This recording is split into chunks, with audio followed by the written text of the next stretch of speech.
and welcome to the next episode of R2D2, where we're going to be looking at issues 56 and 57 this time. And to start off with, which is becoming quite a common theme, I'm going to be showing you what I did to the dome. I've already done it because I don't want my face to look like this in case I scratch it on camera or anything like that.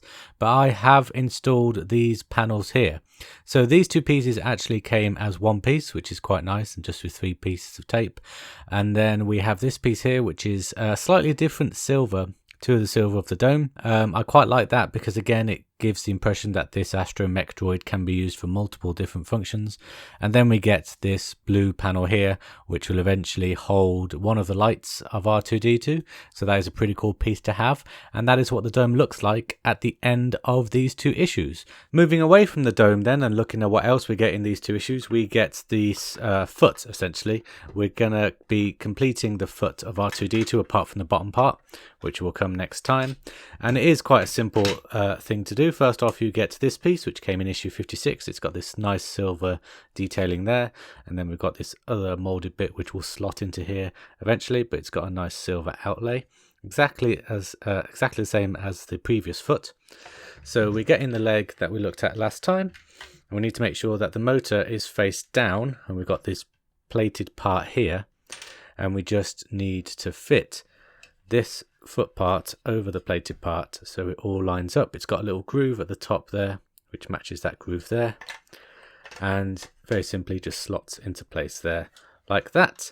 And then it is connected into that hole there where my thumb is, and that hole there where my thumb is.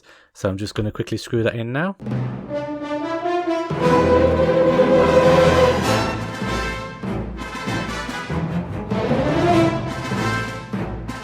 And once again I find that these pieces don't actually line up perfectly. They are going off at a slight angle, but as long as it looks flush here and there's minimal gap there, and it looks like that, then I'm happy with that.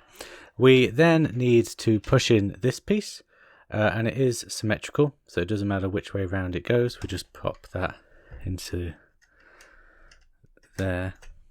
Just zoom out so I can show you. It's got 2 little grooves there, and just push that in. Or maybe it does matter which way around it goes. Let's try the other way. Yes, okay, so it does go in that way.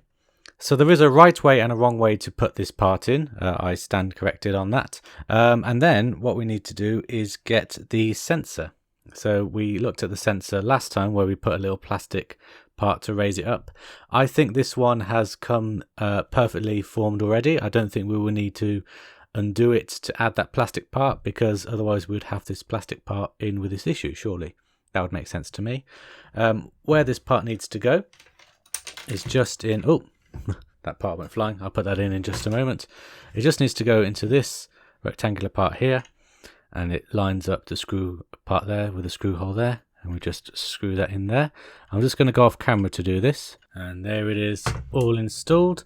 Now it was a little wobbly. I really had to screw this part down to make sure it was nice and connected in there. Of course I may be using the wrong screws, which is why these don't feel aligned up, but again I'm not sure which screw is going to which because it's been very unclear. Anyway, you then get this sensor, and you hope that you've got enough give on the sensor to plug it on the wire even to plug it into the sensor, and I think I have just about. Oh, it is a little tight. Have I got the right way around? No, that might help. There we go. Yes. In you go. Okay, perfect.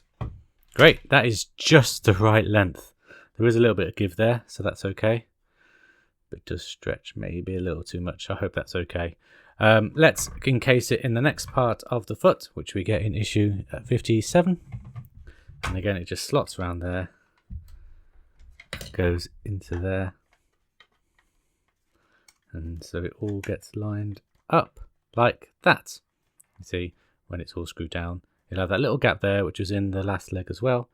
That goes on there. Oh, I forgot to put that piece back in. So let's just pull this away and slot this piece back in. There we go. And push it all down so it connects. Yep, there we go. And then we just attach it into these 4 holes there with screws.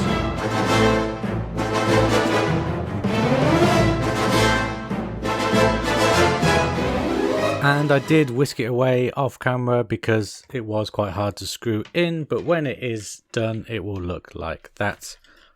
Looks great. Yeah, I just found I had to put a lot of pressure to get those screws right into those holes there.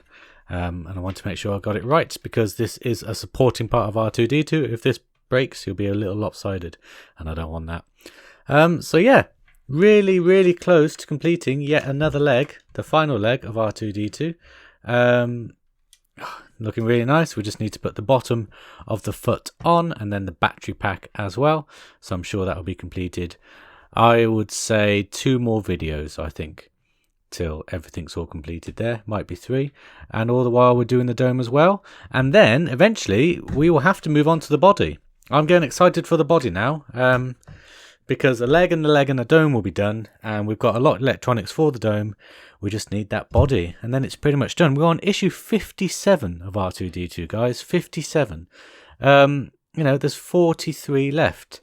It's going to be a lot of it. Well, most of it's going to be the body, but that's it. Only 43. We're way more than halfway, and I can't wait till it's finished. So I hope you will join me for the rest of the journey, including the next video, which will be in 2 weeks' time.